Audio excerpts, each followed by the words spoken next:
It's Reality Check with Craig Price.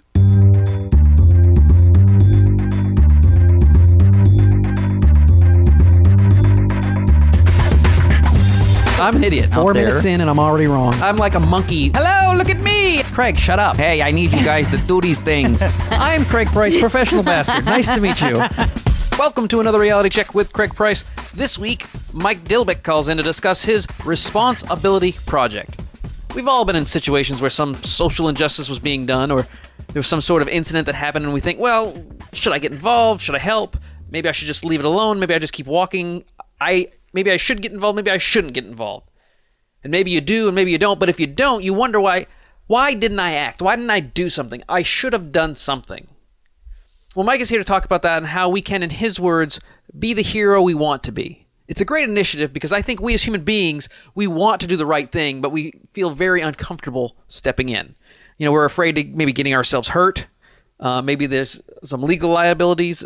And there's a host of other reasons that honestly are really just excuses for not taking a stand or which allow us to go about our business without feeling guilty. And we have the abilities to take that risk and do something and be that hero that we want to be, like as Mike says. It's just a matter of opportunity, getting past the roadblocks and obstacles and the thoughts in our head that stop us from helping our fellow man. But you know what? I'm not the one that should be explaining this. So we'll just jump right in and talk with Mike Dilbeck.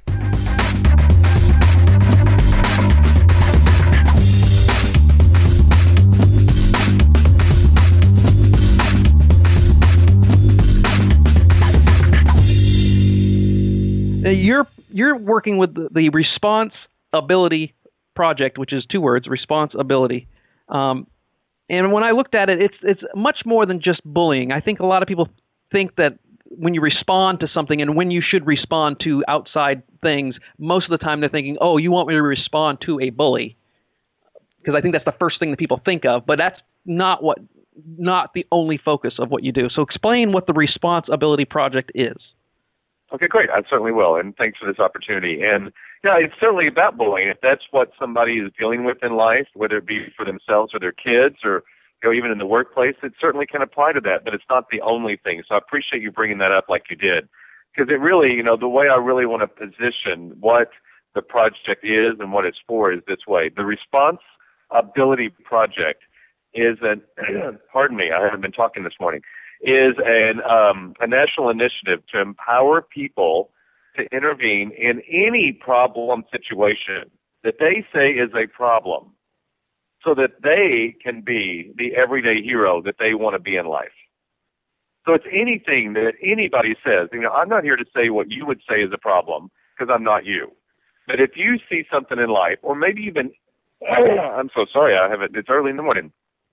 If you see something or you hear somebody say something, and you yourself, because of the values that you have within you, that you've developed over the however many years of your life, and what is your moral compass, what tells you what is right or wrong, in that moment you have a thought, this is not good, this is bad, or this person needs me, or this person's done in an unsafe situation, or that wasn't appropriate what just happened or what I just heard said. Whatever you say in that moment that causes you to have an urge to do something or to say something, that is the kind of situation we're dealing with.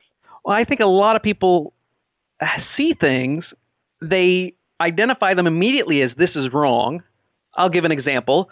I have a friend of mine who is a very nice person. He's a good-hearted person. He's older. And every once in a while, he will make, in a jokeful way, or at least his attempt at a joke, a racist comment or two. Yeah. But my moral compass knows this is wrong. I will tell him often, not every single time, but I'm like, really? Yeah. Is that what is this the joke you're telling?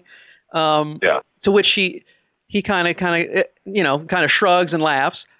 But if he wasn't a friend of mine, I'm not sure, unless it was horrible, unless it was a hurtful, mean, angry type situation, I'm not sure I would say anything. I might chalk that up to, well, it's a different generation. He's trying to be funny, whatever he's going to try to do. I'm not sure I would interject. It's one of those things where I have the moral compass, but I don't know how I should approach because I don't really know if it's my place. Well, and it's a perfect example. And a couple of points I want to make is the Responsibility Project, and even me as the founder, we're not here to say, Craig, this is what you should have done in that situation. Whatever you did was bad. If you didn't speak up, you're a bad person. No, this is to empower you to look and maybe even take a different perspective, or to take a deeper perspective, and to kind of look for yourself and say, if I didn't know the guy, okay, still, because a lot of times we use that as an excuse. I don't know him. That lets us sell out. That lets us off the hook. We have an arsenal of reasons and justifications and excuses and rationalizations that we conveniently use for why we're not going to intervene in this moment. And I'm not saying that's bad. So going back to the point I wanted to start out with, I'm not here to tell you what you should and should not do. This project is really based on very strongly in simply empowering you to be a match for the values and what you want to do. Because a lot of times in life, it's kind of like our alter ego takes over. We're not showing up in life, in reality, the way we want to show up. So there's a particular moment. Say that, let's use your example, for instance. But let's amend it a little bit. You didn't know the guy, okay? And he said something very racist, and your moral compass said that's inappropriate, that's wrong, that could hurt somebody, that could offend somebody, whatever you say. Are you going to show up? When I say you, the fullest expression of you, like your moral compass, your values, your commitments to who you want to be for yourself and for other people, is that going to be the you that shows up in that moment and goes beyond whatever you have to go through? Or is it going to be some alter ego of you? Well, yeah, like I said, you're looking for the person that when you relay the story, you tell that's who you were. Because I know a lot of people go, they have this situation happen, and then they go, and then I said this, and then my wife does this a lot. Yeah. She's really a shy person, and so she doesn't like confrontation. But when she comes home and relays the message, and then I told her this, and I go, did you really say that? No, but I wanted to. Yeah. And so it really, Craig, it's so great. We have a lot of shame about how we show up in life, and it's not who we want to be. And we just have a lot of shame and embarrassment and guilt. And I have people, and as you know, I'm a professional speaker, and I let people in my audiences text me their stories live on an iPad. And the stories they share with me are really heartbreaking because you can tell how shameful they are, and they wanted to do something. The you that they are, the you being in quotes, I'm doing air quotes right now. The you that they are is the kind of person that didn't do what they ended up doing, and they're ashamed of that. So who am I to stand here and say, even to your wife, she should have done that. She knows what she wanted to do in that moment. And not because anybody was holding a gun and making, to her head and making her. Her own moral compass was telling her what she wants to do in that moment. And I have this belief. I just wrote a blog article that's going live in a few days, but it's called I Refuse to Believe. That's the title.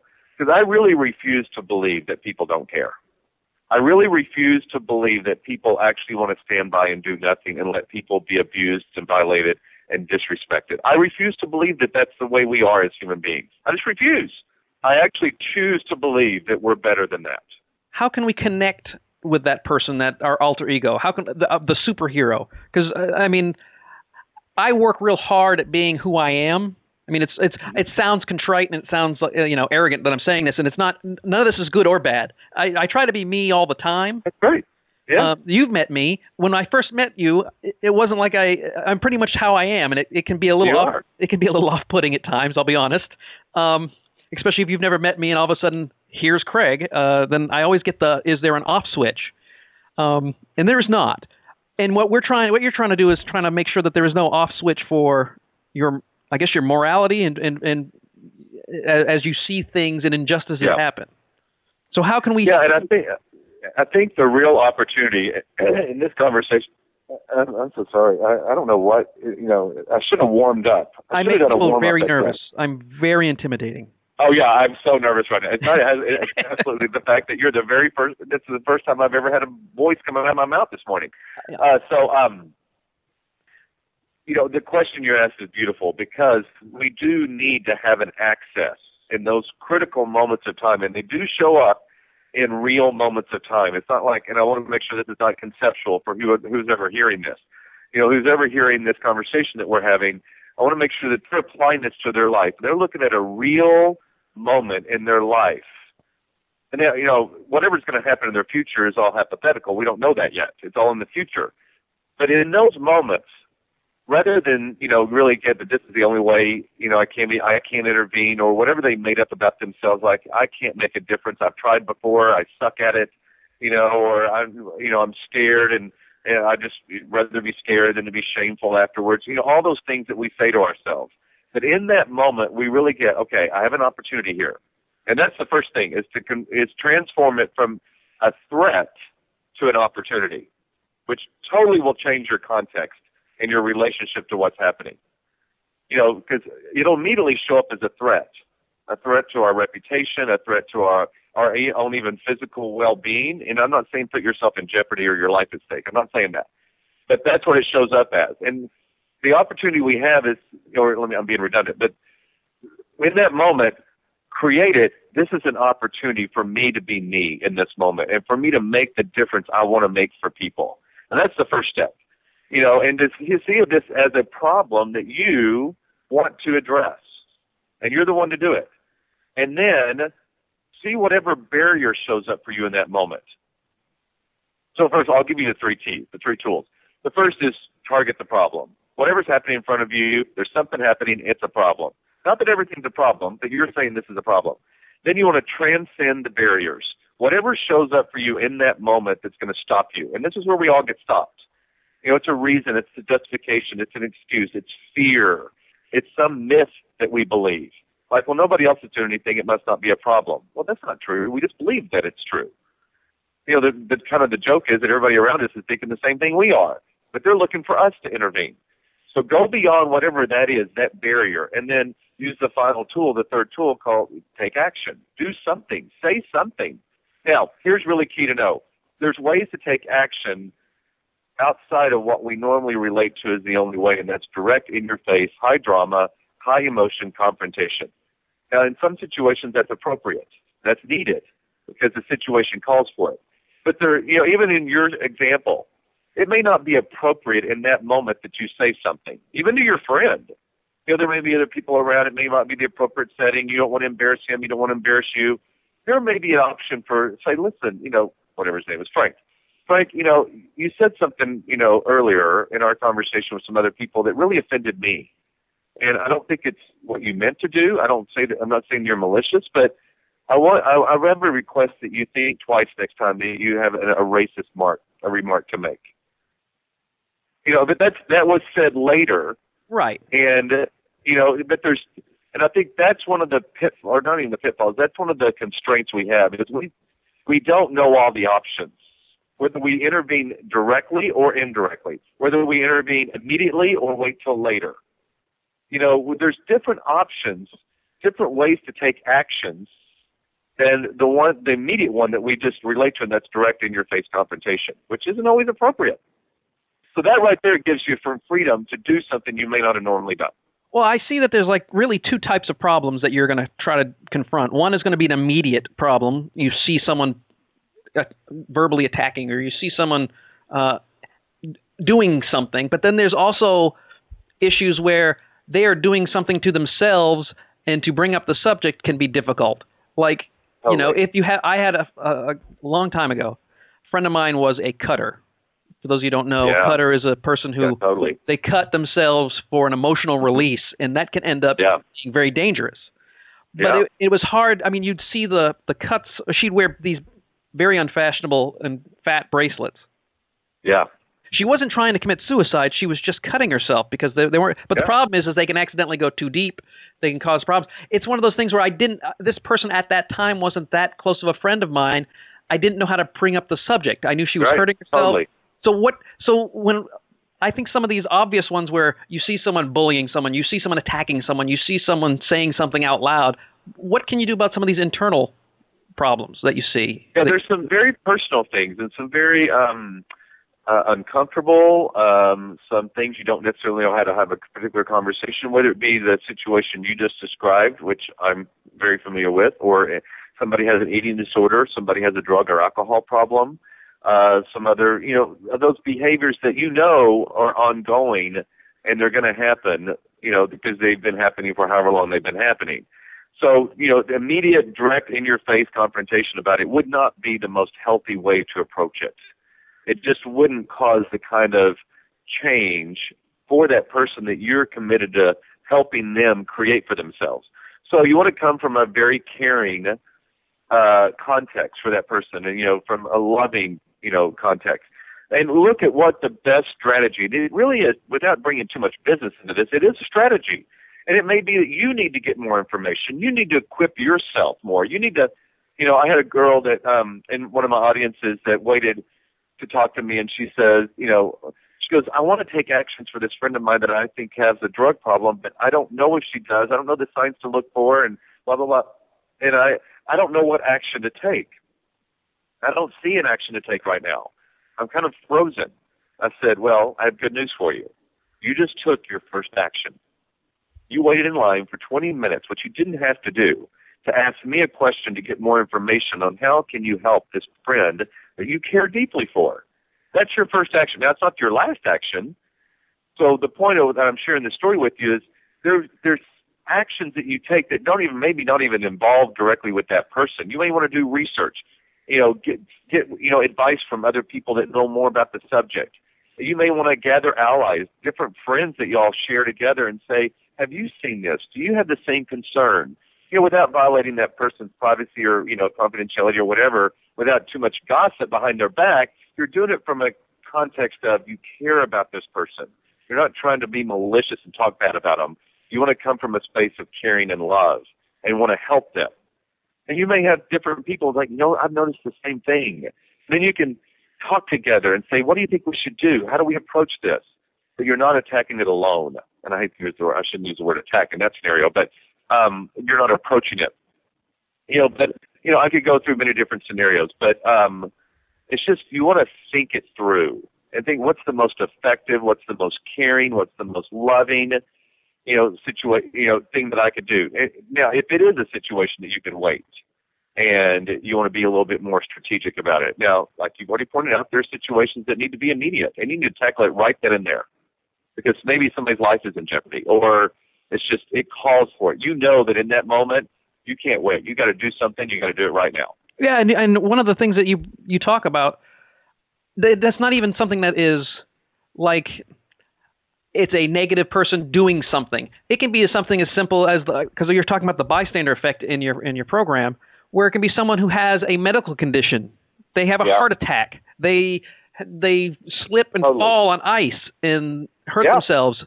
People will not want to get involved simply because they're afraid of repercussions, or nowadays everyone's afraid of getting sued because if you help somebody and they get hurt because you helped them, now you have to worry about that.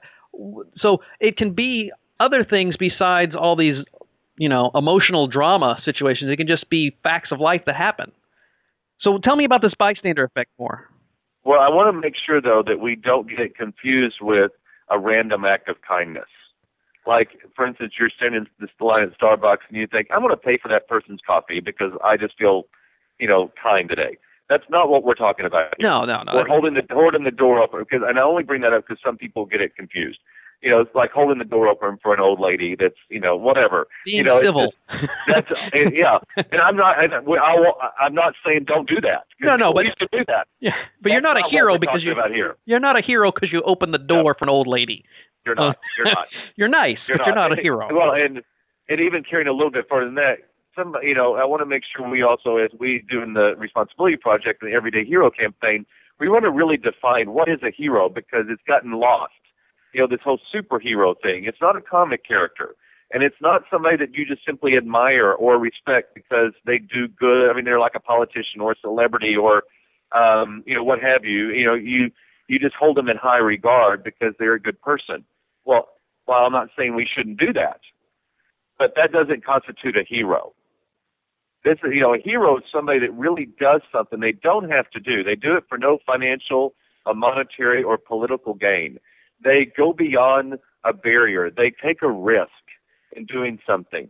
And a lot of times in situations it's when nobody else is doing something. And they do it for an individual or a group of people. And that's what constitutes a hero. Is you have to go outside your comfort zone. And, you're not necessarily getting paid to do what you do. Like, and this may cause some controversy, and I know that you don't care you're very open to controversy, but oh, yeah, I would not say, in my belief is that a fireman or a policeman is not a hero. They're doing their job. We pay them to do what they do. Now, I'm not taking away from what they do. Thank God they do what they do. I cringe a little bit when sometimes, a fireman does what he does because he's just doing his job and he saves the person's life. I'm like, well, thank God he's doing his job. But when Cory Booker, the mayor of Newark, New Jersey, came home one day and his neighbor's house was on fire and she was in there with no training whatsoever as a fireman. He has no training. He's just like you and I. He threw himself. Fear did not stop him. He ran into that house and saved his neighbor and put his own life in jeopardy. Again, I'm not saying you should do that, but he chose to do that in that moment. That's a hero.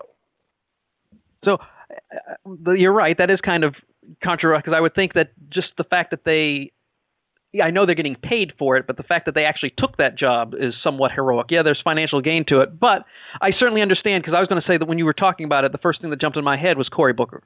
It's because I get tired of hearing about sports heroes are being heroes. Yeah, sports totally. Athletes. I mean, they're not either. They're just playing their sports. They're not even doing anything that's saving lives. No, they're not. But that goes into the world of, I respect this person. I want to be this person. Or, they're helping my team win. All right, great. They're doing that. But it doesn't make them a freaking hero. Yeah, we definitely throw that around way too much. And what it's done is it's watered down what a hero really is. It's evolved it down into not the kind of stature. I'll even argue. I mean, again, this is getting into controversial world, which I know you don't resist. But bring it on. I need the rating. Exactly right. The CNN heroes, which I love what they do, but I'm open for an argument about this, whether it be you from anybody. It's something that I don't really have the final answer on, but it's something doing what I do, I kind of explore sometimes.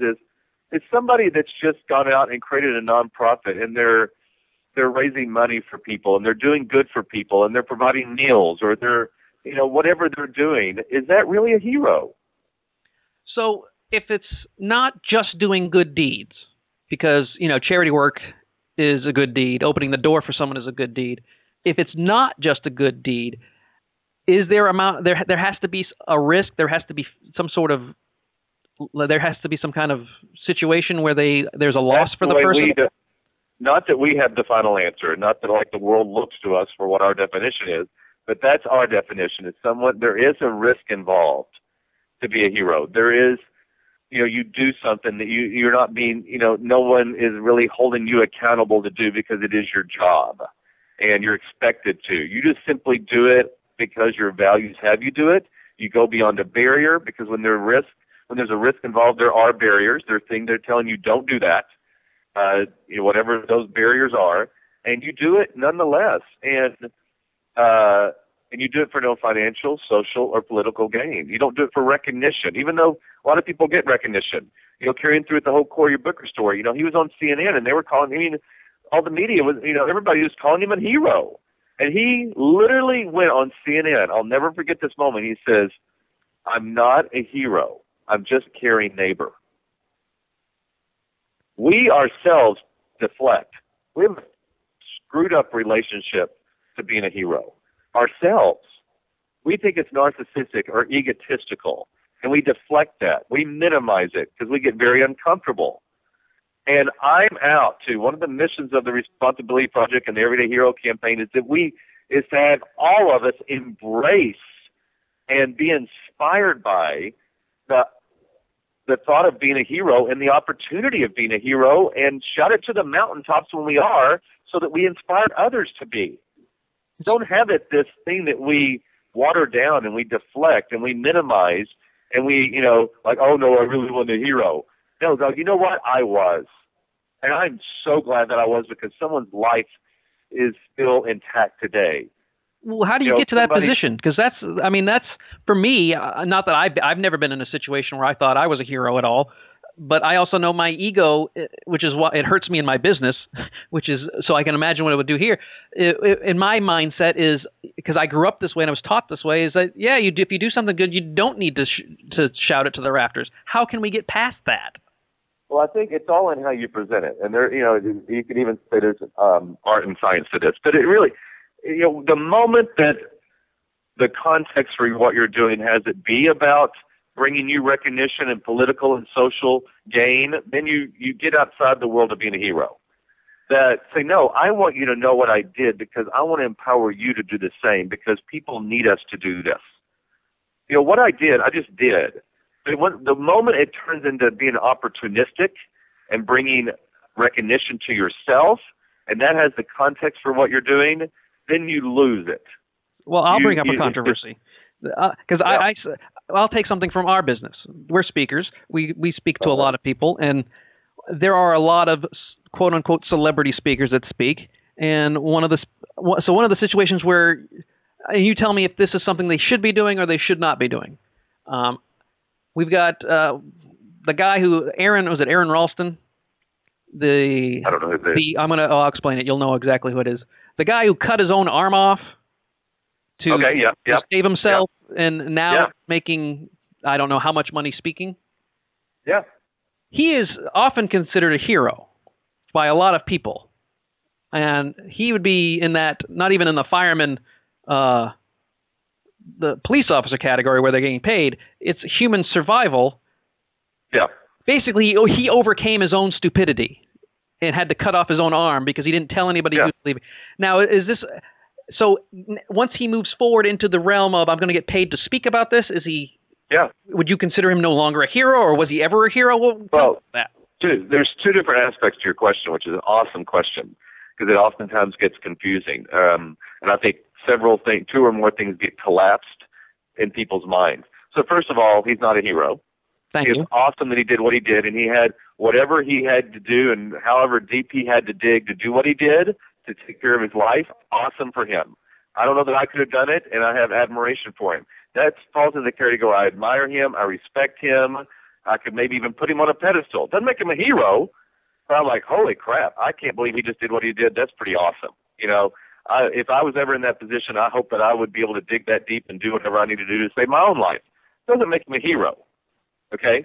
Now, is there something off? Is there, I don't think you said this, but is there something wrong with him making possibly millions of dollars? Well, this is where the financial gain comes afterwards. No, I'm not. That's not. I don't think there is at all. But that's goes but here's the deal: if he makes millions of dollars, bringing recognition to himself for what he did, that's a little off. Well, this goes to the recognition part that you wanted. If he makes millions of dollars and inspires people and changes people's lives and has them look at themselves differently, and if they ever find themselves in a situation, they're able to dig wherever they had to dig, like where he dug, to save their own life or whatever's comparable in their situation, then he has done something for the better, and good for him. Well, that goes to the whole recognition recognition thing. And I believe in paying him for that. Well, that's why I was asking, because it goes to all that recognition, telling people about what happened kind of situation. Because, I'm not sure a lot of us are ever going to be in that position, nor should you be. But, I mean, there's a lot of people who, things happen to them and then they capitalize on it. So I'm not, and I have no problem with them capitalizing on it. It's the matter of taking on the moniker of, I'm a hero. This is what I did. It has all to do with the context. In whatever context they're operating in will show up in who they are, who they're being, their promotional materials, how they tell their story, how they are on stage. It's all about me, me, me, me, me. I don't know if last night was the Emmys, and Jimmy Kimmel actually did a whole thing about me, me, me, me, me. It's clear. I mean, you know it.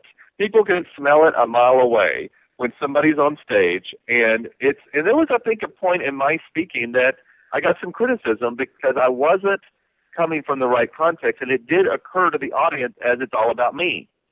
And it shook me up. I'm like, I'm not going to get my message through if it's left with the audience. So, well, that's a great Mike story, or it's all about Mike. That's not why I stand on stage and tell the stories I do.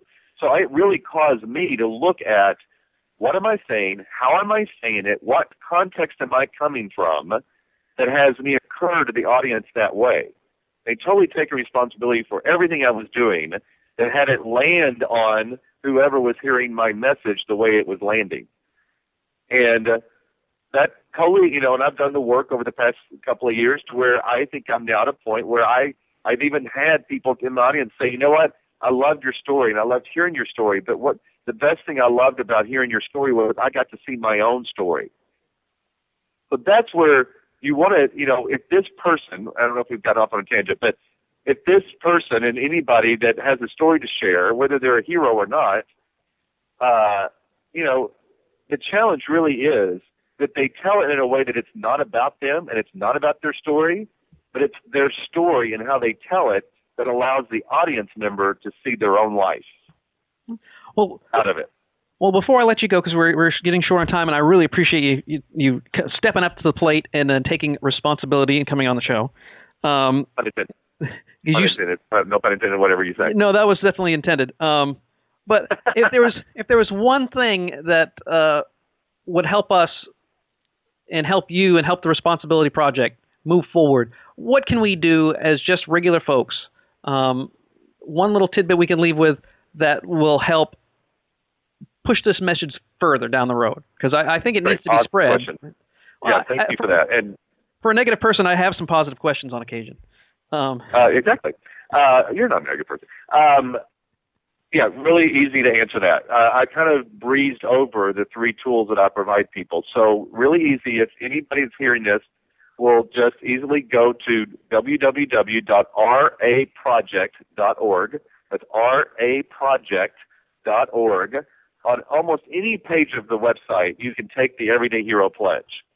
And what you get when you take the pledge, you really commit to living a life of, an extraordinary life of being a hero for people when the opportunity presents itself, which I don't believe we're all that way. We already have that commitment. This is just language in a certain way.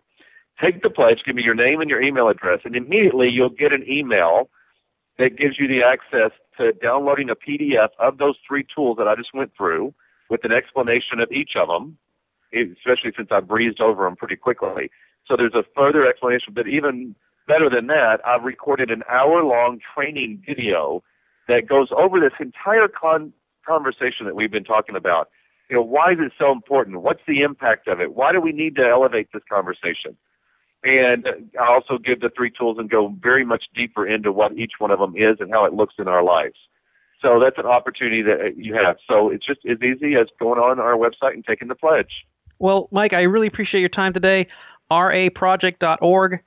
And I look forward to seeing you again in person, face-to-face, so we can be snarky together. Absolutely. I want to again thank Mike for talking with me. I'm always looking for guests, and I'm pretty much exhausted my network of friends and colleagues, so if you know someone who'd make a great guest, email me at craig@speakercraigprice.com or leave a suggestion on the Facebook page. I would be more than appreciative. Be sure to follow the podcast on Twitter @RealityCheckPod, and we'll see you next week.